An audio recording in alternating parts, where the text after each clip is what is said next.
Okay, सो चलिए आज के इस वेबिनार को हम लोग स्टार्ट करते हैं। गुड इवनिंग, नमस्कार and thank you so much everyone for joining today's webinar. जैसे कि आप सबको पता है, आज का जो हमारा वेबिनार है वो प्रोडक्ट टॉक को डेडिकेट रहता है। तो आज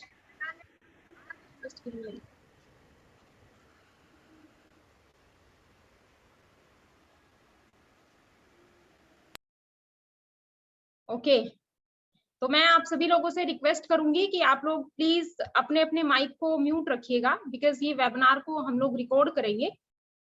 ओके, सो इससे रिकॉर्डिंग में भी डिस्टरबेंस आती है और बाकी आप सब लोग भी डिस्टर्ब होंगे। आप लोगों को अगर कुछ भी कहना है, कोई भी सजेशन है, कुछ भी आप पूछना चाहते हैं, आप in between the webinar chat में टाइप कर सकते हैं। ठीक है, मैं लास्ट में आपके क्वेश्चन का जवाब जरूर दूंगी।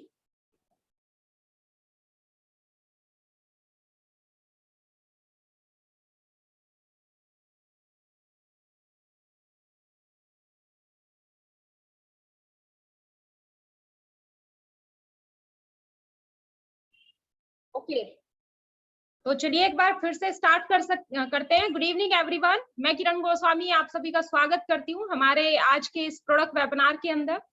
और प्रोडक्ट को आगे कंटिन्यू करने से पहले उम्मीद करती हूँ आप सब लोग अच्छे होंगे, सेफ होंगे, सुरक्षित होंगे एंड अपनी इम्यूनिटी का बखूबी ध्यान रख रहे होंगे, राइट। सो आप मुझे एक सेकंड दीजिए, मैं अपनी पीपीटी ओपन कर लेती हूँ।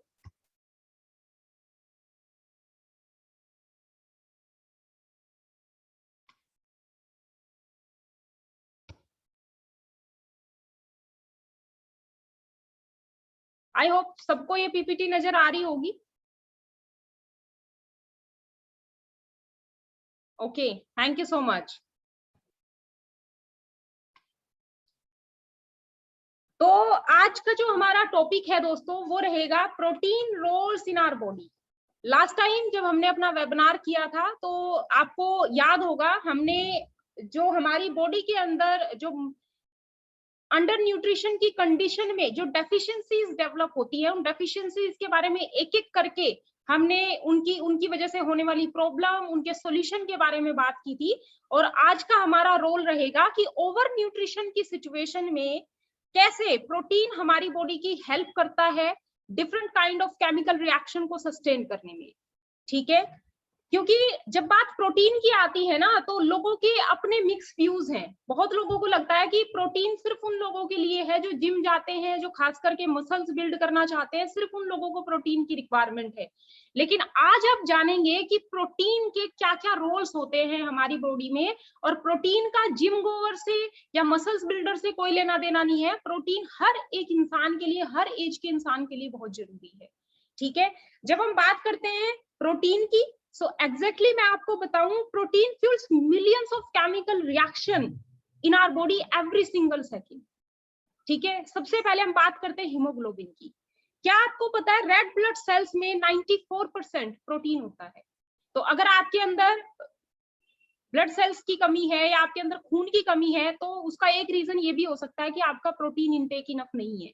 सेकेंड, हम बात करते हैं एंजाइम की। एंजाइम के अंदर प्रोटीन होता है। कोलेजन, कोलेजन फाइबर के अंदर प्रोटीन होता है। इंसुलिन भी प्रोटीन के बने होते हैं। एंटीबॉडीज, कैल्शियम पंप, इन सब चीजों को प्रोटीन की रिक्वायरमेंट होती है। ये सब चीजें जो है प्रोटीन की बनी होती हैं, and this is required in lots of nerve interaction, cell signals and in muscle contraction. यानी कि हमारी जो मसल्स की मूवमेंट होती है, हमारे सेल्स के बीच जो सिग्नलिंग के थ्रू जो बातचीत होती है, जो हमारे सेल्स एक दूसरे को मैसेज देते हैं, जो हमारी बॉडी के अंदर अभी जितने भी नर्व्स फंक्शनिंग कर रहे हैं, राइट, उन सब को प्रोटीन की जरूरत होती है। ये तो है ही, ये तो मेन रोल है प्रोटीन के। इन सभी चीजों में प्रोटीन की रिक्वायरमेंट है, लेकिन इसके अलावा इन सब चीजों में भी प्रोटीन रिक्वायरमेंट की जरूरत होती है। ठीक है, तो आप कह सकते हो कि प्रोटीन हमारी बॉडी के लिए एक ऐसी चीज है जो उसको सस्टेन करने में बॉडी की हेल्प करता है। ठीक है, और ये इंश्योर करता है कि हम लोग हेल्दी तरीके से सरवाइव कर सके। So really protein plays a very important role in our body, right. अब हम बात करते हैं मोल न्यूट्रिशन की। जब हमारी बॉडी के अंदर न्यूट्रिशन डेफिशिएंसीज होती है तो हम मोल न्यूट्रिशन का शिकार होते हैं। अब मोल न्यूट्रिशन के भी दो पार्ट हैं। ठीक है। एक होती है अंडर न्यूट्रिशन की कंडीशन, एक होती है ओवर न्यूट्रिशन की कंडीशन। अंडर न्यूट्रिशन की कंडीशन क्या होती है, जब इनसफिशिएंट विटामिन और मिनरल्स की कमी, मतलब आपकी बॉडी के अंदर विटामिन और मिनरल्स इनसफिशिएंट क्वांटिटी में होते हैं, तो आप अंडर न्यूट्रिशन का शिकार होते हैं। ओवर न्यूट्रिशन क्या होता है, और आज हम मेनली इसी टॉपिक के ऊपर बात करेंगे डिटेल में। Over nutrition, too much of everything, यानी कि बहुत सारे ऐसे शायद हो सकता है न्यूट्रिशन हम इनटेक कर रहे हो जिनकी एक्सेस हो रही है हमारी बॉडी के अंदर, और उस एक्सेस की वजह से जो लाइफस्टाइल रिलेटेड इश्यूज हैं, खास करके diabetes, overweight, heart disease, right, उन सबको हमें फेस करना पड़ता है। एंड देन हम बात करेंगे वेस्टिंग की और स्टनिंग की, राइट। तो अब हम बात करते हैं कि ये जो अंडर न्यूट्रिशन की कंडीशन है, ये इसका एज से या मेल फीमेल से कोई लेना देना नहीं है। ये किसी भी एज ग्रुप के इंसान के अंदर और किसी भी जेंडर को हो सकता है।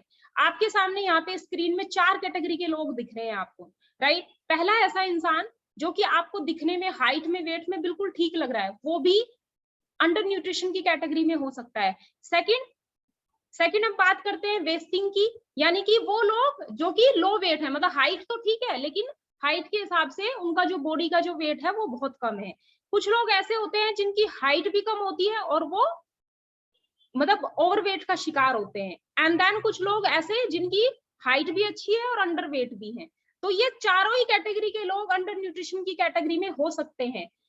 अब हम जानते हैं कि एज फैक्टर के अकॉर्डिंग क्या होता है कि जैसे जैसे आपकी एज ग्रो करती है, मतलब कुछ इनएविटेबल चीजें होती हैं लाइफ में जो एज के बढ़ने के साथ साथ होंगी ही होंगी आपकी बॉडी के अंदर।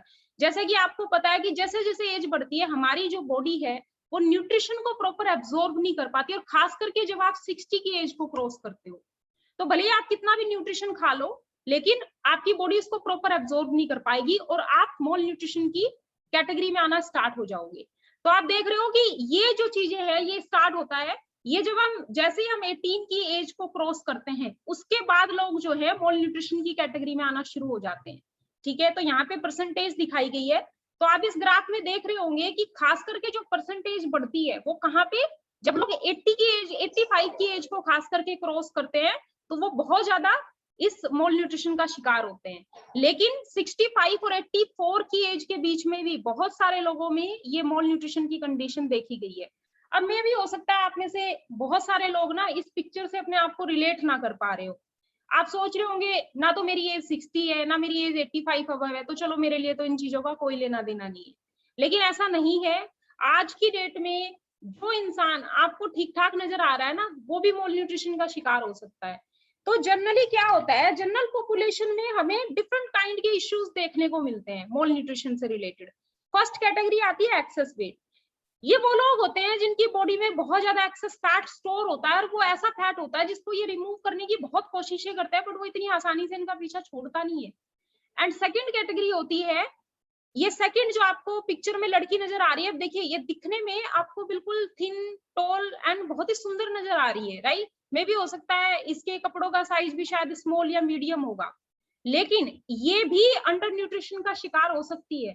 कैसे हो सकता है कि इसकी बॉडी के अंदर जो फैट सेल्स है, राइट, जो फैट कंपोजिशन है वो इसके मसल्स मास से भी ज्यादा हो, और अगर ऐसा हुआ कि इसके मसल्स मास से ज्यादा इसका फैट का कंपोजिशन हुआ तो एक अच्छा खासा हेल्दी दिखने वाला इंसान भी मोल न्यूट्रिशन की कैटेगरी में आ सकता है, राइट। यहाँ पे आपको दिखाया भी है स्क्रीन में कि इस लड़की के अंदर फैट परसेंटेज ज्यादा है और मसल्स मास कम है। ठीक है, अब हम जानते हैं कि ऐसा होता क्यों है। ठीक है, so when we eat excess calories तो उस एक्सेस कैलोरीज का 65% जो पार्ट है वो फैट के रूप में स्टोर हो जाता है हमारी बॉडी के अंदर। अब वो हमारी बॉडी के डिफरेंट पार्ट्स में डिपॉजिट हो सकता है। ठीक है, सबसे पहले हम बात करते हैं विसरल फैट की। विसरल फैट वो फैट होती है जो आपके ऑर्गन्स को कवर करती है, लाइक आपके लीवर, किडनी, हार्ट। तो इनके ऊपर की जो फैट होती है उसको विसरल फैट बोलते हैं। इसकी जो नॉर्मल रेंज होती है वो होती है 2 से लेके 8 के बीच में। ठीक है, इससे नीचे है तो दिल बहुत कमजोर रहेगा, इसके ऊपर है तो भी दिक्कतें हैं। अब उसी के बारे में हम जानेंगे कि कैसे। ठीक है, तो विसरल फैट वो फैट जो हमारे ऑर्गन्स को कवर कर रही है। सो ऐसा हो सकता है कि हमारी बॉडी के अंदर जो फैट सेल्स हैं, ठीक है, वो एक इनएक्टिव कंपोनेंट लग रहे हो हमें, राइट। बट एक्चुअल में क्या होता है, वो फैट सेल्स हमारी बॉडी के अंदर केमिकल्स को डेवलप करते हैं, ठीक है, केमिकल्स बनाते हैं, और वो केमिकल्स जब आपस में कम्युनिकेट करते हैं तो वो एक ऐसे हार्मफुल केमिकल को डेवलप कर देते हैं आपस में मिलके, जो कि हमारे इम्यून सिस्टम को ही हमारे प्रति खड़ा कर देता है, जिसको हम बोलते हैं ऑटो इम्यून डिसीज। आपने सुना होगा जरूर, जब हमारा इम्यून सिस्टम ही हमारे लिए एक तरीके से मतलब जानलेवा हो जाता है, ठीक है। तो क्या होता है, जब ये जो फैट होती है, ये जो विसरल फैट होती है, ठीक है, अगर ये हमारे लीवर के ऊपर बहुत ज्यादा बढ़ जाती है तो हमें non alcoholic fatty liver disease हो सकती है, ठीक है। जब ये फैट हमारे हार्ट के ऊपर बहुत ज्यादा बढ़ जाती है तो आपको पता है हार्ट रिलेटेड इश्यूज आते हैं, है ना, ब्लॉकेज बढ़ जाएगी, हार्ट अटैक जैसी सिचुएशन आ सकती है। जब ये फैट हमारे ब्लड वेसल्स के अंदर बढ़ जाती है तो हमें एक डिसीज होती है जिसका नाम होता है ऑर्थियोसेलेरोसिस, उसके इस प्रॉब्लम का सामना करना पड़ सकता है, राइट। इसके अलावा भी तो ये जो चीजें हो रही हैं इसको बोलते हैं इन्फ्लेमेशन। तो अब आपने जाना कि कैसे जब हमारी बॉडी के अंदर एक्सेस फैट होता है तो ये एक्सेस फैट कैसे हमारी बॉडी के अंदर इन्फ्लेमेशन को डेवलप करता है, ठीक है। सो क्या होता है कि हमारी बॉडी के अंदर जो फैट सेल्स हैं ये और भी कुछ रिलीज करते हैं हमारी बॉडी के अंदर। एक स्मॉल पार्टिकल होता है जिसको आप स्क्रीन पर देखिए, ये होती है कैपिलरीज बोलते हैं इनको, ठीक है। तो इन कैपिलरीज के थ्रू कुछ ऐसा स्मॉल पार्टिकल निकलता है, इनको फैट सेल्स बोलते हैं। ये फैट सेल्स है, ये हमारी बॉडी के अंदर फैट सेल स्टोर हैं, क्योंकि अक्सर आपने देखा होगा हमारा जो बॉडी का मैक्सिमम फैट हमारे पेट और थाइस या फिर अंडर आर्म्स के नीचे होता है। आई एम सो सॉरी, आज मेरा कंट्रोल बिगड़ रहा है स्क्रीन के ऊपर। ओके, तो अभी हमने जाना कि बॉडी के डिफरेंट पार्ट पे फैट स्टोर हो जाता है, अंडर आर्म्स के नीचे बहुत ही स्टबन फैट डेवलप हो जाती है कुछ लोगों की, राइट, एंड उसके बाद पेट पे तो ऐसे दिखते हैं, ओ माय गुडनेस, ऐसे दिखते हैं फैट सेल्स, ठीक है, इनको बोलते हैं कैपिलरीज। तो ये कैपिलरीज के थ्रू एक बहुत ही स्मॉल पार्टिकल निकलता है हमारे फैट सेल से, ठीक है, और ये पार्टिकल हमारे ब्लड के थ्रू हमारी बॉडी के डिफरेंट पार्ट में चला जाता है और वो कुछ ऐसी प्रॉब्लम को क्रिएट करता है लाइक ट्राइग्लिसराइड, हाई एलडीएल, ठीक है, और वो हमारी बॉडी की सिचुएशन को अंदर से और भी वर्स बना देता है। और ये जो सारी चीजें हैं ये कहीं ना कहीं हमारे इंसुलिन लेवल को भी इफेक्ट करती है। अब हम जानते हैं कि जब ये इतनी सारी केमिकल रिएक्शंस बॉडी में होती है तो ये कैसे आपके इंसुलिन लेवल को इफेक्ट करती है। अब क्या होता है, when you are eating carbohydrate food and you are doing it regularly, आप डेली बेसिस पे नियमित तौर पे आप एक तरीके से हाई कार्बोहाइड्रेट डाइट लेते हैं और सिर्फ कार्बोहाइड्रेट डाइट लेते हैं, राइट, मतलब आपकी डाइट में प्रोटीन है ही नहीं, जो कि हाई कार्बोहाइड्रेट से रिलेटेड जो इश्यूज बॉडी में होने वाले हैं उसको वो बफर कर सके। आपकी डाइट में प्रोटीन है ही नहीं बिल्कुल भी, आप सिर्फ कार्बोहाइड्रेट डाइट लेते हैं, तो क्या होता है आपकी बॉडी के अंदर ये constantly high blood glucose in the blood, यानी कि आपके शुगर लेवल हमेशा स्पाइक हुए रहते हैं जब आप कार्बोहाइड्रेट डाइट लेते हैं। और नो डाउट कि जब आपकी बॉडी में ब्लड शुगर बढ़े हैं तो आपकी जो पैनक्रियाज होती है, ठीक है, अब पैनक्रियाज से निकलता है इंसुलिन और वो इंसुलिन हमारे ब्लड के अंदर उस शुगर को कंट्रोल करने में बॉडी की हेल्प करता है। अब क्योंकि हमारे शुगर लेवल एकदम से बहुत ज्यादा स्पाइक हो गए, अब स्पाइक हो गए तो हमारी ये जो पैनक्रिया है इसको और भी ज्यादा हार्ड वर्क करना पड़ेगा, ठीक है, हार्ड वर्क करना पड़ेगा। तो इससे क्या होगा, हमारी सेल्स और इंसुलिन के बीच में एक होता है इंसुलिन रिसेप्टर, ठीक है, तो ये जो हमारे सेल हैं उन इंसुलिन रिसेप्टर के साथ बाइंड होके क्या करते हैं कि जो ग्लूकोज होती है उसको सेल के अंदर भेजते हैं। लेकिन यहाँ पे क्या हुआ कि इंसुलिन, ये आप यहाँ पे देखिए अच्छे से समझ पाएंगे। अब क्या हुआ कि जब हमारी बॉडी के अंदर हमेशा ग्लूकोज लेवल बढ़े हुए हैं तो इंसुलिन उतना प्रोड्यूस नहीं हो पा रहा, तो उससे क्या हुआ हमारे जो ये सेल्स हैं ये मोल न्यूट्रिशन का शिकार हो गए। अब मोल न्यूट्रिशन का शिकार होने के कारण क्या हुआ कि ये जो बाइंड करने वाले थे हमारी इंसुलिन के साथ मिलके, यानी कि जो हमारे सेल्स के बीच में और जो इंसुलिन के बीच में जो रिसेप्टर था वो एक तरीके से काम करना बंद कर देता है और आपका ये इंसुलिन आपका ये जो ग्लूकोज है ये आपके सेल्स के अंदर ना जाके सेल्स के बाहर ही रहता है, ठीक है। तो इससे क्या हुआ, आपके सेल्स को क्योंकि एनर्जी मिल नहीं पा रही, खाना मिल नहीं पा रहा जो उसकी नीड है, जो एनर्जी की उसको रिक्वायरमेंट है सेल को, तो उससे सेल मतलब स्टार्विंग की कंडीशन में पहुंच जाएंगे। ठीक है, अब आपकी ब्लड के अंदर बहुत सारी ब्लड ग्लूकोज मौजूद है, बहुत सारे टन्स ऑफ ग्लूकोज मॉलिक्यूल्स मौजूद हैं, लेकिन आपके सेल उसको रिस्पॉन्ड नहीं करते। आपके सेल उसको रिस्पॉन्ड नहीं करते तो क्या होता है, आपको बहुत ज्यादा भूख महसूस होती है, आपको ऐसा लगता है मुझे बहुत गजब की भूख लगी है। और जब आपको पता है इंसान को गजब की भूख लगती है, पहली तो चीज वो बहुत ज्यादा अननेसेसरी इमोशनल ईटिंग करता है, वो खाने से पहले सोचता नहीं है बिल्कुल भी। ठीक है, फिर उसको पेट भरने से मतलब होता है, कुछ भी मिल जाए मुझे तो पेट भरना है। ठीक है, तो एक तो ऑलरेडी हमारे ब्लड के अंदर हमारे जो शुगर लेवल है वो बढ़े हुए थे, इंसुलिन लेवल बढ़े हुए थे, ऊपर से हमने फिर से कार्बोहाइड्रेट फूड ले लिया, उससे और ज्यादा हमारी ब्लड के अंदर जो ग्लूकोज मॉलिक्यूल्स है वो और ज्यादा बढ़ गए। तो इस सिचुएशन में जब हमेशा हमारे मतलब रिपीटेडली जब ये चीजें होंगी हमारी बॉडी के अंदर, और लंबे टाइम तक जब ये सिचुएशन बनी रहेगी, जब लंबे टाइम तक हमारी बॉडी के अंदर जो है ग्लूकोज लेवल और इंसुलिन लेवल बढ़े रहेंगे, तो इसी कंडीशन में होती है डायबिटीज, और इसी को बोलते हैं डायबिटीज। तो इस पूरे प्रोसेस में आपने जाना कि कैसे इंसान डायबिटिक पेशेंट बनता है इस ओवर ईटिंग करने की वजह से। तो अब आपको समझ आया कि कैसे मतलब ओवर न्यूट्रिशन की कंडीशन में लोग मोटापे का और डायबिटीज का शिकार होते हैं। ये पूरा प्रोसेस होता है, राइट। तो अब हम बात करते हैं कि अंडर न्यूट्रिशन और ओवर न्यूट्रिशन की जो कंडीशन होती है ना, एक्चुअली में अगर आप लोग एक हेल्दी लाइफ को एंजॉय करना चाहते हो तो इन दोनों चीजों के बीच में एक बहुत ही थिन सी लाइन होती है। ठीक है, उस थिन सी लाइन को अगर हम बैलेंस करके रखेंगे तो हम ऑप्टिमल हेल्थ को एंजॉय कर पाएंगे।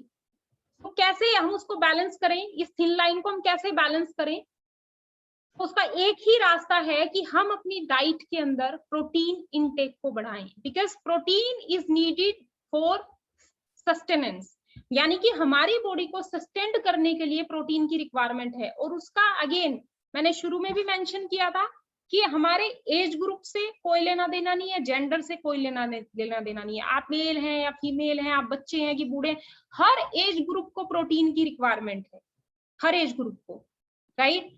तो आपको जान के ये हैरानी होगी कि protein is needed for sustenance of the body, but protein is 20% of our body. यहाँ पे आप स्क्रीन में देखिए हमारी बॉडी के अंदर 20% प्रोटीन है। ठीक है, and human body contains between 80,000 and कितना 4 लाख ऑफ प्रोटीन। अब आप देखिए कि हमारी बॉडी के अंदर कितने ज्यादा प्रोटीन्स है, मतलब हमारी बॉडी में डिफरेंट काइंड ऑफ प्रोटीन्स मौजूद है, कोई एक तरह का प्रोटीन नहीं होता, प्रोटीन की बहुत सारी फॉर्म्स होती हैं जो हमारी बॉडी के अंदर होती है। और ये करते क्या है, इसका रोल क्या होता है इन प्रोटीन्स का, प्रोटीन्स का रोल होता है सबसे पहले आपकी हेयर ग्रोथ में, आपकी स्किन को सपोर्ट करते हैं, आपकी स्किन को बेटर बनाते हैं, आपके ब्लड प्रोडक्शन में हेल्प करते हैं, आपके मसल कॉन्ट्रैक्शन में जो मसल्स की मूवमेंट होती है, जो उनकी फ्लेक्सिबिलिटी होती है उसको बनाए रखते हैं, आपकी बोन हेल्थ का ध्यान रखते हैं। ठीक है, आपके ऑर्गन्स में आपके एंजाइम्स में, राइट, आपके हार्मोन्स में। तो बहुत सारे हमारी बॉडी के अंदर हार्मोन्स होते हैं जो प्रोटीन के बने होते हैं, या प्रोटीन उनकी हेल्प करता है उनके प्रोडक्शन में। ठीक है, तो अगर कोई आपसे ये कहता है कि प्रोटीन तो सिर्फ मसल्स बिल्डिंग में काम आता है, तो ये सरासर झूठ है, ये सरासर मिथ है, उनके पास नॉलेज की कमी है। अगर आप इस पूरे प्रोसेस के अंदर देखोगे तो इस पूरे प्रोसेस में मसल्स तो सिर्फ एक पार्ट है, राइट, और भी बहुत सारे रोल्स हैं प्रोटीन के जो वो आपकी बॉडी में कर रहा है। ठीक है, तो अगर कोई इंसान ये शिकायत कर रहा है कि इसको बहुत हैवी हेयर लॉस हो रहा है, या उसकी स्किन ड्राई हो रही है, या उसके अंदर ब्लड की कमी है, मे बी उसका एक reason inadequate of protein intake हो सकता है, यानी कि उसकी डाइट में प्रोटीन सफिशिएंट नहीं है, तो भी उसको इन सब प्रॉब्लम का सामना करना पड़ सकता है। इसके अलावा और प्रोटीन इनटेक की वजह से क्या प्रॉब्लम होती है, इसके अलावा अगर आपकी डाइट में प्रोटीन कम है तो रैपिड एजिंग, यानी कि आपकी उम्र बहुत तेजी से बढ़ेगी, एजिंग जो प्रोसेस है आपकी बॉडी का वो बहुत फास्ट हो जाएगा, आपकी मसल्स बहुत वीक हो जाएंगी। अब आप पिक्चर में देखिए कि ये है वीक मसल और ये है स्ट्रॉन्ग मसल्स। ठीक है, तो यहाँ पे मसल की इलास्टिसिटी, ठीक है, जो उनकी स्टिफनेस है वो बरकरार है, लेकिन यहाँ पे हमारी मसल्स जो है वो बहुत ज्यादा फैली हुई है। ठीक है, तो मसल्स वीक हो जाती हैं, रिस्क ऑफ डिसीज, बहुत सारे डिफरेंट डिफरेंट काइंड की डिसीज डेवलप होने का रिस्क बढ़ जाता है हमारे बॉडी के अंदर।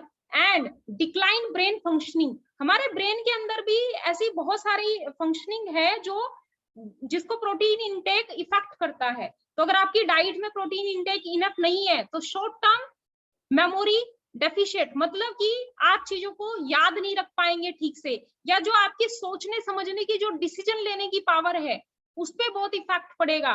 एंड अटेंशन डेफिशिएंट, यानी कि आप फोकस नहीं कर पाएंगे चीजों के ऊपर। एंड स्लोड इंफॉर्मेशन प्रोसेसिंग, आपकी जो ब्रेन की ओवरऑल प्रोसेसिंग है वो स्लो डाउन हो जाएगी। तो आपके ब्रेन के ऊपर भी इसका बहुत ही मेजर इम्पैक्ट पड़ता है जब आपकी डाइट में प्रोटीन इंटेक की कमी होती है। ठीक है, अब हम बात करते हैं कि फैक्टर्स अफेक्टिंग प्रोटीन रिक्वायरमेंट। तो यहाँ पे प्रोटीन बैलेंस का मतलब क्या है? प्रोटीन बैलेंस का मतलब है कि प्रोटीन का जो इंटेक है और जो उसका मतलब आउटगोइंग है उसमें बैलेंस होना बहुत जरूरी है। यानी कि आउटगोइंग से मेरा मतलब है कि अब आपको पता है कि हमारी बॉडी में कितनी चीजों में हमें प्रोटीन की रिक्वायरमेंट है। अगर हम मतलब उसका आउटगोइंग तो ज्यादा हो रहा है लेकिन इनटेक उतना नहीं है, हमारा प्रोटीन बहुत कम है डाइट के अंदर, तो ऑब्वियसली ओवरऑल हमारी पूरी लाइफ को भी इफेक्ट करता है, हमारी हेल्थ को तो करता ही करता है, और भी बहुत सारी चीजें, जैसे कि अभी हमने पीछे जाना कि एजिंग प्रोसेस बहुत फास्ट हो जाता है। ठीक है, जेंडर ग्रोथ से यहाँ से जेंडर का मतलब यानी कि चाहे वो लेडीज है या वो मेल है, हर किसी की ग्रोथ में प्रोटीन का इक्वल रोल है। ठीक है, ग्रोथ यानी कि आपकी लाइफ की ग्रोथ। अब ऑब्वियसली देखो, इंसान की अगर हेल्थ अच्छी नहीं होगी, राइट, उसके कितने भी बड़े बड़े गोल्स क्यों ना हो, क्या वो उनको फुलफिल कर सकता है? नहीं कर सकता, क्योंकि इसकी बॉडी उसको सपोर्ट नहीं कर रही है, राइट। लेकिन जब आपकी हेल्थ अच्छी होती है, जब आप ऑप्टिमल हेल्थ को एंजॉय करते हैं, तब आप अपने गोल को और भी जल्दी और अच्छे से अचीव कर सकते हैं। आपको तरह तरह की बीमारियों का सामना करना पड़ सकता है। ठीक है, साइकोलॉजिकल कंडीशन, अब आपको पता है हर एक इंसान की ह्यूमन बॉडी अलग अलग है, तो उसकी वजह से भी उसको कुछ ना कुछ चैलेंजेस रहते हैं। किसी को पता चले नॉर्मल चीजें सूट नहीं करती, आपने देखा होगा, है ना, कुछ लोगों को भिंडी सूट नहीं करती, कुछ को अरबी खाने से एलर्जी होती है। तो मतलब इंडिविजुअल टू इंडिविजुअल कुछ उसकी फिजिकल कंडीशन के अकॉर्डिंग भी उसको चैलेंजेस रहते ही हैं। ऊपर से फिर अगर प्रोटीन इंटेक कम होगा तो और भी ज्यादा चैलेंजेस बढ़ जाएंगे। इमोशनल और मेंटल हेल्थ को कैसे इफेक्ट करता है प्रोटीन इंटेक, वो भी हमने अभी जाना। एनर्जी इंटेक, आपकी ओवरऑल बॉडी की एनर्जी के ऊपर भी उसका इफेक्ट पड़ेगा। तो अगर आपका प्रोटीन को आप बैलेंस नहीं करोगे, या आपकी देखा जाए तो ओवरऑल ये आपकी हेल्थ को भी प्लस आपकी लाइफ के बहुत सारे फैक्टर को इफेक्ट करेगा, राइट। तो क्या होता है कि जैसे जैसे हमारा एज बढ़ता है, हमारी प्रोटीन इंटेक की जो रिक्वायरमेंट है वो भी बढ़ती चली जाती है। ठीक है, और खास करके जब हम ग्रोइंग एज में आते हैं, ओल्ड एज में आते हैं, तब तो और भी ज्यादा हमें प्रोटीन इंटेक की जरूरत है, क्योंकि हमारी बॉडी के अंदर अब क्या हो रहा है कि न्यूट्रिशन प्रॉपर एब्जॉर्ब नहीं हो पा रहा। अब अगर आप सोच रहे हो कि मैं तो सब्जी रोटी खा के उसको पूरा कर लूंगा, तो ये सरासर गलत है।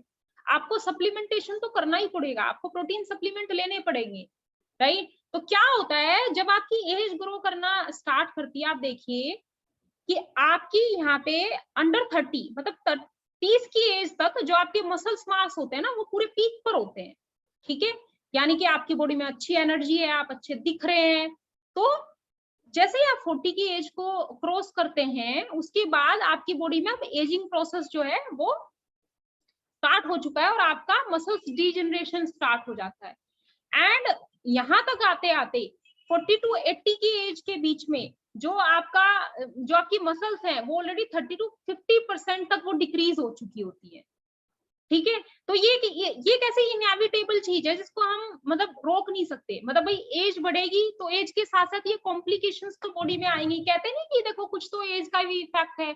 जब हम किसी से बात करते हैं और कोई ओल्ड एज का अगर पर्सन है और वो हमें बता रहा है कि जी मेरी बॉडी में ये प्रॉब्लम है, जी मेरी बॉडी में, तो मतलब कुछ चीजें इनएविटेबल है, वो एज प्रोसेस की वजह से उसके साथ हो रही है कि एज बढ़ रही है, इस वजह से उसको डेफिशिएंसी और ये सब दिक्कतें आ रही हैं, तो उसको हम नहीं रोक सकते, राइट।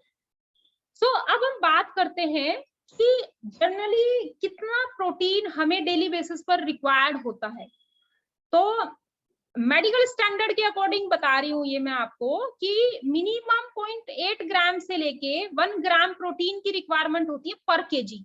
यानी कि फॉर एग्जांपल अगर आपका बॉडी वेट 60 किलोग्राम है तो 1 ग्राम के हिसाब से मिनिमम 60 ग्राम ऑफ प्रोटीन आपकी बॉडी को डेली चाहिए, और इसको आप मैक्सिमम 1.2 से लेके 1.5 ग्राम तक भी पर केजी इंटेक कर सकते हैं नॉर्मली भी। अगर आप कोई मतलब जिम गोअर पर्सन नहीं है तो भी, तब भी इसका कोई साइड इफेक्ट नहीं होने वाला आपकी बॉडी के अंदर, ठीक है। ये मेडिकल स्टैंडर्ड्स हैं। फैक्टर्स अफेक्टिंग प्रोटीन रिक्वायरमेंट, ठीक है। तो देखो कुछ चीजें होती हैं, जैसे कि मेल फीमेल की बॉडी बिल्कुल अलग अलग है। मेल के अंदर अगर मैं बात करूं तो बोन डेंसिटी, मसल्स, उनका जो स्ट्रक्चर होता है वो ब्रॉड होता है एज कम्पेयर टू लेडीज। अब क्योंकि मेंस की बॉडी में as compare to womens muscles ज्यादा है, तो एनर्जी की भी रिक्वायरमेंट ज्यादा पड़ेगी, ठीक है। एंड अगर मैं लेडीज की बात करूं तो लेडीज के अंदर iron requirement is greater in menstruating women, ठीक है। तो मेंस्ट्रुएशन साइकिल के दौरान लेडीज को और ज्यादा आयरन की जरूरत है। आयरन आपकी बॉडी की हेल्प करता है ब्लड प्रोडक्शन में, ठीक है। तो अगर आप मतलब आयरन डेफिशिएंट है तो इसका सीधा सा मतलब हुआ कि आपके अंदर ब्लड कम रहेगा, और ब्लड कम रहेगा तो उसकी वजह से आपको बहुत सारी दिक्कतें आएंगी, और खास करके आपकी मेंस्ट्रुएशन साइकिल उससे बहुत बैडली इफेक्ट होती है। तो अगर मैं जेंडर के अकॉर्डिंग बात करूं, okay, during 50s need 1.2 gram protein पर केजी, ठीक है। तो अगर आप 50 की एज में है, ठीक है, अंडर 50 है, तो आपकी बॉडी को पर केजी के हिसाब से 1.2 ग्राम, अच्छा जो मैंने बात करी थी 1 केजी के ऊपर 1 ग्राम, वो है 50 से नीचे। लेकिन अगर आप 50 को क्रॉस कर चुके हैं, ठीक है, तो आपको कम से कम 1.2 ग्राम प्रोटीन लेना चाहिए पर केजी के हिसाब से, ठीक है। क्योंकि क्या होता है, बढ़ती उम्र में हमारी जो बॉडी है वो लेस रिस्पॉन्सिव हो जाती है, मसल्स वेस्टिंग हमारी स्टार्ट हो जाती है, यानी कि मसल्स डीजनरेशन स्टार्ट हो जाता है हमारा एज फैक्टर के according. And high risk of fall fracture, गिरने के चांसेस बहुत ज्यादा है, और गिर गए अगर गलती से तो फ्रैक्चर होने के चांसेस बहुत ज्यादा है। इंक्रीज्ड डिसीज रिस्क, इस उम्र में वैसे भी तरह तरह की बीमारियां लगने के रिस्क वैसे ही बढ़ जाते हैं क्योंकि उम्र बढ़ गई है, राइट। तो क्या होता है कि फर्स्ट मील, आपकी दिन का जो पहला मील है ना, एक्चुअली वो डिसाइड करता है कि आपका डाइट आप कितने अच्छे से फॉलो कर सकते हो, राइट। क्योंकि अगर आप अपने फर्स्ट मील का ध्यान नहीं रख पा रहे तो ये पूरे पूरे चांसेस हैं कि आप अपने बाकी मील को भी फिर कंट्रोल नहीं कर पाओगे। और आपको मैं बताती हूँ, अक्सर हम दिन की शुरुआत ही गलत तरीके से करते हैं। हमारे इंडिया में, खास करके हमारे इंडिया में क्या चीजें खाई जाती हैं सुबह ब्रेकफास्ट में, मतलब ये चाय और बिस्किट तो लगा लो हमारा ऑल टाइम फेवरेट है, और हर एज ग्रुप के पर्सन का फेवरेट है। मतलब चाय के अंदर बिस्किट भिगो के खाना है, उसके साथ नमकीन खाना, राइट। और कोई मीठी चीज आ जाए अगर हमारे सामने, मैं आपको अपने से बताती हूँ, अगर आज मेरे सामने कोई मीठी चीज रख दो ना, अगर उसको पीसेस में करके रख दो, पहले मैं सोचूंगी चलो यार एक पीस थोड़ा सा चख लेती हूँ, फिर जैसे ही वो मुंह में गया अब इतना टेस्ट बढ़ गया कि अब एक से तो काम ही नहीं बनता, अब दिल मांगे मोर।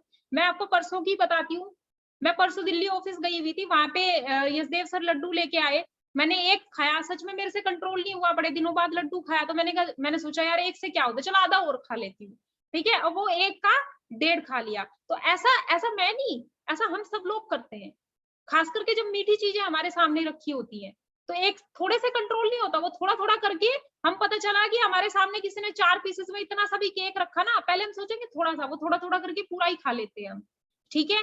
और यहीं पे जितनी भी बेकरीज है जहाँ पे तरह तरह के केक्स, ठीक है, पेस्ट्री, पेटीज, ये जब जो चीजें जहाँ पे मिलती है ये सब पिक्चर में आई, मतलब इनका तो बिजनेस अभी इतने धड़ल्ले से चलता है, मतलब पूछो मत, सबकी सेल अच्छी है जिनके पास भी ऐसी दुकानें हैं।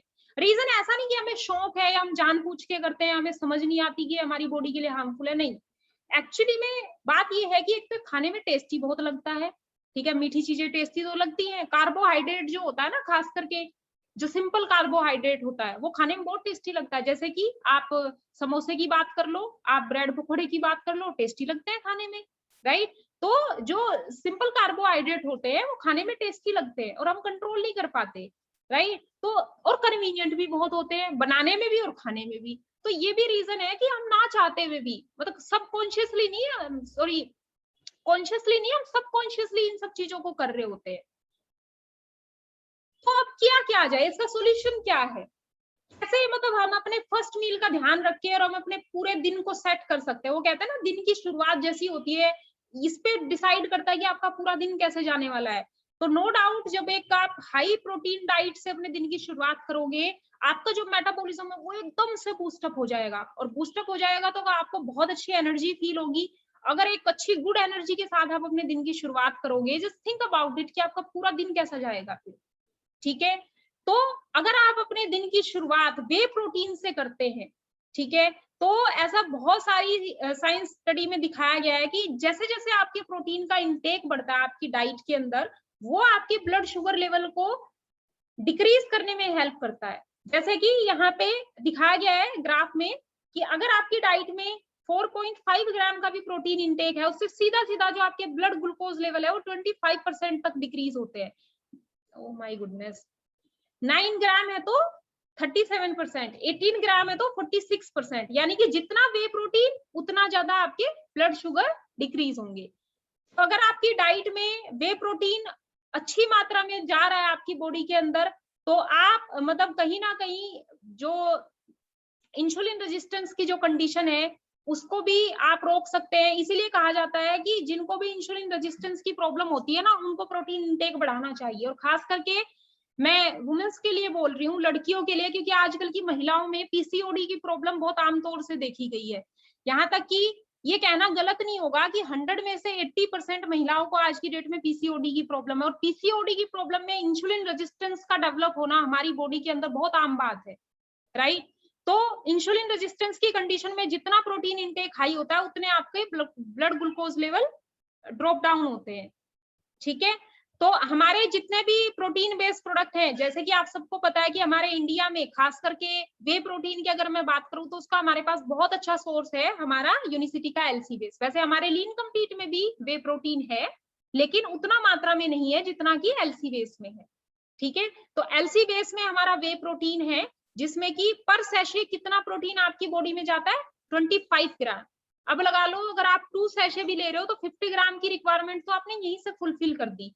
एंड नो डाउट आपके पास फिर कुछ नेचुरल सोर्सेज भी हैं, उससे भी आप फुलफिल कीजिए, ठीक है। लेकिन आप ये देखो कि अगर हम मतलब कोई भी ऐसी चीज खा रहे हैं जिसके अंदर में भी हो सकता है हमने पनीर ऐड कर दिया हो, राइट। तो हम सोचे कि जैसे कि फॉर एग्जाम्पल अगर हम सोचे कि हम पनीर का ब्रेड पकोड़ा खा लें, तो कितना ग्राम प्रोटीन चला जाएगा यार उससे बॉडी में, ठीक है। और ऐसा नहीं है कि अगर आप किसी को बोलो कि आप प्रोटीन इंटेक से अपना अगर दिन की शुरुआत करोगे, अगर आप एलसी बेस से या लीन कंप्लीट से अपने दिन की शुरुआत करोगे तो वो गलत होगा। सामने वाला बोलेगा अरे आपने तो मतलब यार लाइफ से जिसे कहते हैं ना मजा ही खत्म कर दिया, बिल्कुल आपने तो मतलब जो एंजॉयमेंट की चीजें थी वो तो आपने सारी बंद करा दी, अब ये बोरिंग मील लेके मैं दिन की शुरुआत करूं क्या। तो ऐसा नहीं है, आप चाहे तो अपने उस फर्स्ट मील को बहुत ही इंटरेस्टिंग बना सकते हैं इस सप्लीमेंट के साथ साथ। यानी कि आप लीन कंप्लीट या फिर एलसी बेस में से कोई सा भी प्रोडक्ट लीजिए और उसको आप डिफरेंट तरीके से आप उसको उसके शेक बना के उसकी स्मूथी बना के आप पी सकते हैं। जैसे कि आप उसकी स्मूथी बना लीजिए, ठीक है, उसमें कोई फ्रूट आप अपना मन पसंदीदा फ्रूट आप उसमें ऐड ऑन कर सकते हैं, ओके। देन आप या फिर अगर आपके पास दही है, आपको दही खाना पसंद है, आप दही में उसको ऐड कर लीजिए अपने प्रोटीन को, और उसमें फिर आप ऊपर से मतलब फ्रूट्स ऐड करके मतलब बहुत टेस्टी तरीके से आप इसको ले सकते हैं। जरूरी नहीं है कि सिंपल पानी या दूध में ही प्रोटीन लिया जाता है, आप चाहें तो उसे बहुत ही इंटरेस्टिंग बना के भी ले सकते हैं, ठीक है। अगर आपके घर में ग्राइंडर है, मिक्सचर है, तब तो और भी आसान है यार। फिर तो मैं आपको सजेस्ट करूंगी आप ना उसमें ड्राई फ्रूट को ऐड करके देखो कभी। मैं खुद पीती हूँ लीन कंप्लीट को, चाहे मैं दूध में बनाऊं चाहे मैं सिंपल पानी में भी बनाऊं, अगर मैंने उसमें कुछ सिंपली कुछ ड्राई फ्रूट ऐड कर दिए ना, कसम से उसका जो टेस्ट है ना इतना अमेजिंग, इतना अच्छा हो जाता है कि मतलब आप अगर आज आपने सुबह पिया है ना, आपको मैं गारंटेड बोलती हूँ आप अगली सुबह का इंतजार करोगे कि अगले दिन सुबह कब होगी और कब मैं दोबारा से अपनी स्मूथी बना के पीऊंगी। तो आप उसमें सिंपली कुछ ड्राई फ्रूट्स ऐड कर लीजिए, आप उसमें काजू है, आपका अखरोट है, आपका बादाम है, और भी कुछ ड्राई फ्रूट्स हैं, ठीक है, उसको आप ग्राइंड करके और ग्राइंडर में अच्छे से मिक्स करके आप अपनी स्मूथी बना के पीजिए। या फिर आपके पास अगर आपके पास फ्रूट्स हैं तो आप फ्रूट्स को भी उसमें ऐड ऑन करके उसकी स्मूथी बना के पी सकते हैं, ओके। एंड नो डाउट कि नेचुरल सोर्सेज भी हमारे पास बहुत सारे हैं जिनसे कि आप अपनी प्रोटीन इंटेक को पूरा कर सकते हैं, लेकिन सिर्फ नेचुरल सोर्सेज से भी नहीं हो सकता और सिर्फ सप्लीमेंटेशन से भी नहीं हो सकता, दोनों को मिक्स करके लेना पड़ेगा, तभी हमारी जो प्रोटीन इंटेक की रिक्वायरमेंट है वो पूरी हो पाएगी। क्योंकि कितना आप एलसी बेस या कितना आप लीन कंप्लीट ले सकते हो पूरे दिन में, या फिर कितना आप नेचुरल चीजें ले सकते हो जिससे कि आपकी मिनिमम 60 to 70 ग्राम की requirement. And why 60 to 70? Because generally weight के हिसाब से, हमारा बॉडी के वेट के हिसाब से, मतलब ये तो मिनिमम रिक्वायरमेंट बता रही हूँ मैं आपको, 60-70, राइट। तो नेचुरल सोर्सेज कौन कौन से हैं हमारे पास प्रोटीन के? एग है, अगर आप नॉन वेजिटेरियन है या फिर एगिटेरियन है, आप एग खा सकते हैं। 2 एग में आपको, 2 बॉइल्ड एग में आपको तकरीबन 13 ग्राम, मान लीजिए आपको 13 ग्राम प्रोटीन मिलता है, ठीक है। उसके बाद आपके पास ये पीस होते हैं, बॉइल्ड पीस होते हैं, उसमें भी प्रोटीन होता है। और अगर आप नॉन वेजिटेरियन है तो नो डाउट मांस मच्छी में आपको मिल जाएगा, ड्राई फ्रूट्स में होता है। तो इन सब चीजों से, नेचुरल सोर्सेज से भी आप अपने प्रोटीन इंटेक को पूरा कर सकते हैं। सो वे क्या होता है, वे प्रोटीन होता क्या है? बेसिकली यहाँ पे बताया गया है कि whey protein is obtained from cow milk. ये काउ मिल्क से लिया गया है, लेकिन milk from the cows are subjected to cheese making process, ठीक है। The milk get separated as cheese and whey in liquid form. तो जो मिल्क, जो गाय का जो दूध होता है, उसके अंदर बहुत ज्यादा चीज निकलता है।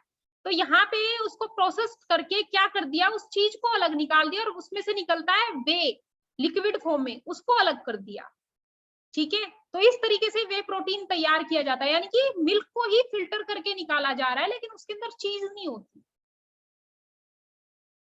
तो इसका जो यूनिवर्सिटी एलसी बेस का वे प्रोटीन का जो पीडीसीएस है, प्रोटीन डाइजेस्टिबिलिटी, इसको बोलते हैं protein digestibility corrected acid amino score, ठीक है। Protein digestibility corrected acid amino score, इसका मतलब होता है कि आप जो प्रोटीन ले रहे हैं उसको आपकी ह्यूमन बॉडी कितना डाइजेस्ट कर पाएगी। जैसे कि फॉर एग्जांपल आपने 100 ग्राम लिया, अब उसके पीडीसीएस पे डिपेंड करेगा। अगर उसका पीडीसीएस है 1.0, यानी कि 100% आपकी बॉडी उसको एब्जॉर्ब कर लेगी। अगर उसका पीडीसीएस होता 0.58, यानी कि आपने 100% लिया लेकिन 58% ही बॉडी में एब्जॉर्ब होगा, बाकी सब वेस्ट चला जाएगा, ठीक है। So has highest bio availability of proteins compare to other sources. So whey protein की एक और खासियत होती है कि इसकी जो बायो अवेलेबिलिटी होती है वो अदर सोर्सेज के मुकाबले, जो अदर सोर्स ऑफ प्रोटीन होते हैं उनके मुकाबले ज्यादा होती है। बायो अवेलेबिलिटी होता है जो, मतलब आपकी बॉडी इसको कितना एब्जॉर्ब करके रख पा रही है और अदर न्यूट्रिशन को कितना एब्जॉर्ब कर पाती है, उसको बायो अवेलेबिलिटी बोलते हैं। कंटेन्स बीसीसीएस, तो इसमें बहुत सारे जो एमिनो एसिड्स हैं उसको भी ऐड किया गया है, और ये आपकी नो डाउट कि आपकी मसल्स रिपेयरिंग या बिल्डिंग में आपकी बॉडी की हेल्प करता है। अगर आप वर्कआउट करते हैं, ठीक है, तो वर्कआउट करने से या तो पहले या आप बाद में आप ले सकते हैं एलसी बेस को। अगर आप वर्कआउट नहीं करते तो आप सुबह का ब्रेकफास्ट या रात का डिनर कोई भी इसके साथ रिप्लेस कर सकते हैं।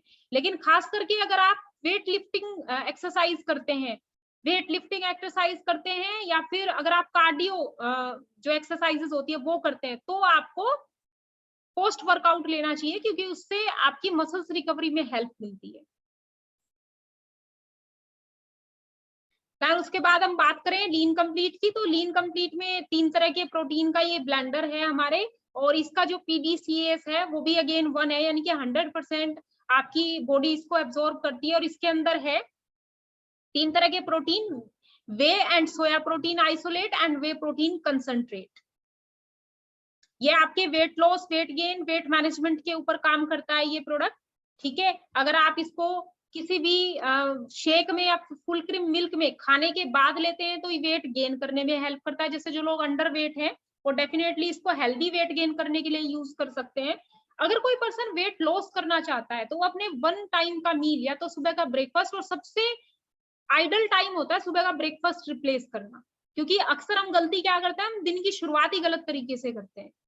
तो लेने को आप डिनर में भी ले सकते हो उसको, लेकिन बेस्ट है आप सुबह ब्रेकफास्ट में इसको रिप्लेस कीजिए। तो आप अपने दिन की शुरुआत जब अच्छे तरीके से करेंगे आपका पूरा दिन अच्छा जाएगा। सो अगर आप इसको वेट लॉस के लिए ले रहे हैं तो अपना 1 टाइम का मील इसके साथ रिप्लेस कीजिए पानी में, या फिर जो स्किम मिल्क आता है, फैट फ्री मिल्क भी जिसको बोलते हैं। ब्रांड अलग अलग हो सकती है आपके अलग अलग स्टेट के अंदर, जरूरी नहीं है जो ब्रांड दिल्ली एनसीआर में मिलती है वही वहां भी मिले। तो स्किम मिल्क या फैट फ्री मिल्क में आप इसको ऐड करके पी सकते हैं, या सिंपल पानी में भी आप इसको ऐड करके पी सकते हैं। और अगर आप वेट मैनेजमेंट के लिए ले रहे हैं तो अगेन आप कोई भी वन टाइम का मील इसके साथ रिप्लेस कर लीजिए, वेट मैनेजमेंट में भी हेल्प करता है। एंड आपको ये जान के हैरानी होगी, अगर आपकी बॉडी के अंदर विटामिन B12 की डेफिशिएंसी है तो भी लीन कंप्लीट एक बेस्ट सोर्स है नेचुरली उस रिक्वायरमेंट को फुलफिल करने के लिए। और इसके अलावा प्रोटीन की जरूरत कहाँ कहाँ पड़ती है? Stress, when you are very stress, just give me a moment, मैं थोड़ा पानी पी लूं।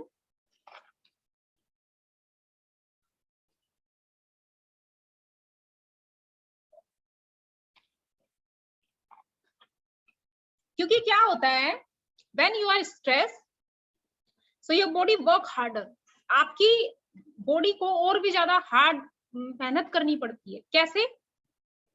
जब आप स्ट्रेस है तो स्ट्रेस अगर आपका हाई होगा, आपकी ब्लड ग्लूकोज लेवल बढ़े रहेंगे। जब आपके ब्लड ग्लूकोज लेवल बढ़े रहते हैं तो अब आपकी पैनक्रिया को भी ज्यादा काम करना पड़ेगा इंसुलिन प्रोड्यूस करने के लिए। आपका हार्ट, आपको याद होगा भी पिछले किसी सेशन में मैंने आपको बताया था कि जब आप स्ट्रेस होते हैं तो आपका जो हार्ट है नॉर्मली 60 to 100 के बीच में पंप करता है ना 1 मिनट के अंदर, लेकिन जब स्ट्रेस में होते हो तो 150 टाइम पंप करता है, राइट? तो आपके हार्ट के ऊपर भी उसका बर्डन पड़ रहा है आपका। अब क्योंकि हार्ट से अगर ब्लड निकल रहा है तो वो और भी क्विकली हमारी ब्लड वेसल्स के थ्रू फ्लो होगा, ठीक है। अब अगर ब्लड फ्लो हो रहा है तो उसको फिल्टर करने के लिए हमारे लीवर को ज्यादा हार्ड वर्क करना पड़ेगा, क्योंकि लीवर का काम होता है ब्लड को फिल्टर करना, ठीक है। लीवर के ऊपर बर्डन बढ़ गया, हार्ट के ऊपर बर्डन बढ़ गया, देन आपकी पैनक्रियास के ऊपर बर्डन पड़ गया, यानी कि ओवरऑल आपके ऑर्गन्स के ऊपर एक्स्ट्रा बर्डन पड़ रहा है। और जब आपके स्ट्रेस हाई होते हैं तो आपकी बॉडी के अंदर कोलेस्ट्रॉल हार्मोन्स जो होता है वो हाई होता है, और कोलेस्ट्रॉल हार्मोन्स अगर हाई है तो ये आपके ब्रेन को सिग्नल देता है कि मैं किसी समस्या में हूं, यानी कि आपके ब्रेन को सिग्नल दे रहा है कि ये जो शरीर है, ये जो आप ये मानव शरीर है हमारा, ये किसी आपदा में और हमें इसे बचाना है। तो उसको बचाने के लिए क्या होगा, आपकी बॉडी के अंदर एक्सेस एनर्जी प्रोड्यूस होती है। और वो एक्सेस एनर्जी कहाँ से प्रोड्यूस करते हैं? आपके सेल्स एक दूसरे को सिग्नल देते हैं और आपके ब्लड ग्लूकोज लेवल एकदम से स्पाइक होते हैं जब आपकी बॉडी में कोलेस्ट्रॉल हार्मोन्स ज्यादा रिलीज होता है। और ये रिलीज होता है फियर और लॉस की सिचुएशन में, या तो आप किसी चीज से डरे होते हैं, ठीक है, किसी चीज को देख के डर गए, आपने अपनी कोई बहुत प्यारी चीज खो दी, तो आपकी बॉडी में ये हार्मोन्स अक्सर रिलीज होता है और उस सिचुएशन में आपके ब्लड ग्लूकोज लेवल बढ़ जाते हैं ताकि आपकी बॉडी को एक्सेस एनर्जी मिल सके। अब ब्लड ग्लूकोज क्योंकि बढ़े हुए हैं तो उसको बैलेंस करने के लिए इंसुलिन बढ़ेंगे, ठीक है। और जब आपकी बॉडी में हमेशा ग्लूकोज लेवल और इंसुलिन लेवल स्पाइक रहते हैं, बढ़े रहते हैं, आपकी बॉडी कभी फैट बर्न नहीं कर पाती। और उस सिचुएशन में क्योंकि आपकी बॉडी के हर एक ऑर्गन को एक्स्ट्रा एफर्ट डालना पड़ रहा है तो एक्स्ट्रा एनर्जी की जरूरत पड़ेगी, और एक्स्ट्रा एनर्जी की जरूरत पड़ेगी तो आपको अपना प्रोटीन इंटेक बढ़ाना पड़ेगा। तो अगर आप बहुत ज्यादा स्ट्रेस में रहते हैं तब भी आपको प्रोटीन इंटेक अपना ज्यादा करना चाहिए। कार्डियो वो मैं अभी एक्सप्लेन कर ही चुकी हूँ, अगर आप कार्डियो एक्सरसाइजेस करते हैं तो भी आपको एक्स्ट्रा प्रोटीन लेना चाहिए, ठीक है, बिफोर या आफ्टर वर्कआउट। और अगर आप खास करके वेट लिफ्टिंग एक्सरसाइज कर रहे हो तो उस सिचुएशन में आप जरूर अपना जो वे प्रोटीन इंटेक है उसको बढ़ाइए, ठीक है। अब बात करते हैं हम जेंडर के अकॉर्डिंग, तो लेडीज में और फीमेल्स में कुछ ऐसे मतलब विटामिन होते हैं जिनकी ज्यादा जरूरत होती है मेंस को और लेडीज को। जैसे कि अगर मैं जेंट्स की बात करूं तो जेंट्स के अंदर, मेल्स के अंदर विटामिन सी, विटामिन के, vitamin B1, B2, B3, magnesium and zinc, ठीक है, इन विटामिन की ज्यादा रिक्वायरमेंट होती है एज कंपेयर टू वुमेन्स, क्योंकि मेंस का जो बॉडी स्ट्रक्चर होता है वो थोड़ा वाइड होता है, ठीक है, जिसकी वजह से उनको ज्यादा एनर्जी की रिक्वायरमेंट पड़ती है, और उनकी मसल्स जो होती है, मसल्स भी एज कंपेयर टू फीमेल्स ज्यादा होती है मेल्स के अंदर, ठीक है। यहीं पे अगर मैं बात करूं वुमेन्स की, तो वुमेन्स के अंदर आयरन की ब्लड प्रोडक्शन के लिए, क्योंकि मंथली साइकिल के दौरान उनको ब्लड जो निकलता है बॉडी से, उस केस में उनको ब्लड प्रोडक्शन में आयरन सप्लीमेंट की जरूरत पड़ती है, और कैल्शियम की। खास करके जब मेनोपॉजल फेज जो स्टार्ट होता है फीमेल्स के अंदर, उस टाइम पे हमारी बॉडी के अंदर जो एस्ट्रोजेंट लेवल होते हैं वो लो हो जाते हैं, और एस्ट्रोजेंट लेवल लो होने की वजह से हमारी जो बोन्स की डेंसिटी है वो डिक्लाइन होना स्टार्ट हो जाती है। तो अगर आप मेनोपॉजल फेज में हैं अभी, तब तो आपको अपने कैल्शियम इंटेक के ऊपर और भी ज्यादा ध्यान देना चाहिए, तब आपके लिए कैल्शियम सप्लीमेंट लेना बहुत ज्यादा जरूरी है। एंड आफ्टर एज ऑफ 18 तो मैं कहूंगी हर एक फीमेल के लिए बहुत जरूरी है कैल्शियम इंटेक करना। तो कैल्शियम इंटेक को पूरा करने के लिए हम कौन सा प्रोडक्ट यूज कर सकते हैं? कैल्शियम, यूनिसिटी का कैल्शियम मैग्नीशियम, जिसमें कैल्शियम के साथ साथ और भी अदर 9 मिनरल्स हैं, विटामिन हैं, जिनकी हमारी बॉडी को बहुत ज्यादा रिक्वायरमेंट होती है। बहुत थोड़ी मात्रा में होती है, लाइक बोरोन है, जिंक है, लेकिन बहुत जरूरी है। ठीक है, और आयरन और जिंक की पूर्ति करने के लिए हम कौन सा उसके साथ ऐड कर सकते हैं कैल्शियम के साथ में प्रोडक्ट? हमारे इसमें कैल्शियम में भी जिंक है, और हमारे क्लोरोफिल में भी हमारी बॉडी को आयरन सप्लीमेंट मिलेगा, जिससे हमारे ब्लड प्रोडक्शन में बॉडी को हेल्प मिलेगी। तो इन दोनों प्रोडक्ट को आप हमेशा कॉम्बिनेशन में अगर यूज करेंगे तो ये आपस में मिलके जो सिनर्जी क्रिएट करेंगे ना, तो सिनर्जी में ये और भी अच्छा फंक्शन करते हैं, मतलब और भी अपना अपना काम बखूबी कर पाएंगे आपकी बॉडी के अंदर। सो इन कंक्लूजन आज हमने क्या सीखा पूरी इस प्रेजेंटेशन में? Remember to take enough protein, आपको अपनी डाइट में इनफ प्रोटीन लेना है। ठीक है, controls hunger, sugar level, maintain muscles mass. Okay, जिससे कि अगर आपका प्रोटीन इंटेक इनफ होगा, आप अपनी क्रेविंग को कंट्रोल रख पाओगे, क्योंकि आपको फुलफिलनेस की फीलिंग होगी। ठीक है, आपके शुगर लेवल मेंटेन रहेंगे, क्योंकि प्रोटीन इंटेक अच्छा है तो शुगर लेवल आपके डिक्रीज होते हैं, और आपकी मसल्स मास को मेंटेन करने के लिए भी आपका प्रोटीन इंटेक हेल्प करता है। First meal is specially crucial. ठीक है, and make sure to supplement, यानी कि आप सिर्फ नेचुरल चीजों के भरोसे ना रहें प्लीज। अगर आप ये सोचते हैं कि मैं तो नेचुरल फूड से इसकी मतलब पूर्ति कर लूंगा, तो गलत है, हो ही नहीं सकता, पॉसिबल नहीं है। सो इसी के साथ थैंक यू सो मच, मेरी प्रेजेंटेशन आज यहाँ पे समाप्त होती है। प्रोडक्ट यूज करने से 10 दिन पहले का 2 फोटो, और अभी करंट कल का मैं 2 फोटो 2 इमेज दिखाऊंगा। अप्रोक्सीमेटली 35 डेज के गैपिंग है। फर्स्ट फोटो जी मैम।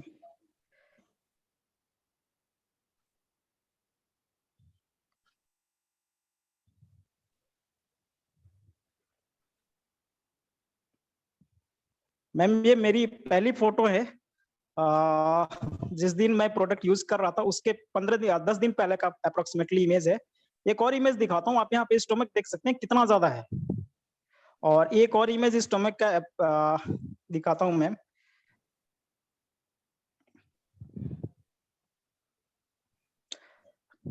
यहाँ पे मैम मिरर इमेज में आप देख सकते हैं ये स्टोमक मिरर इमेज में कितना ओवरवेट है। और करंट में अगर मैं कल का इमेज अपनी दिखाऊं तो मैम ये मेरी कल की इमेज है। कल इवनिंग में इमेज पे डेट वगैरह भी सब कुछ है। इवनिंग में अप्रोक्सीमेटली 5 बजे का रिजल्ट है ये। एक और इमेज दिखाना चाहूंगा कल की ये। मैम ये एक और इमेज है आपकी कल की।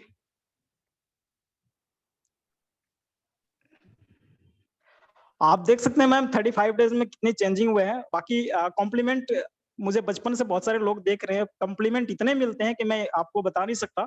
अगर आप देखना चाहें तो मैम मेरी 3 साल पहले की इमेज भी मैं आपको दिखाना चाहूंगा, आप सभी को, आप भी उसको देखें। 3 इयर्स मैम ये देख सकते हैं।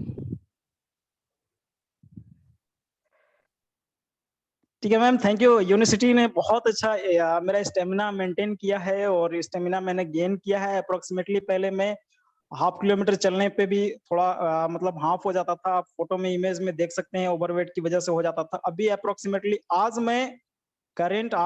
मेरा वर्कआउट सेशन ऑफ था, तो मैं 5 किलोमीटर मॉर्निंग वॉक ऐसे टाइम प्रॉब्लम की वजह से गया था। बाकी मैं 10 से 12 किलोमीटर आराम से चलता हूँ, कोई प्रॉब्लम नहीं होता है।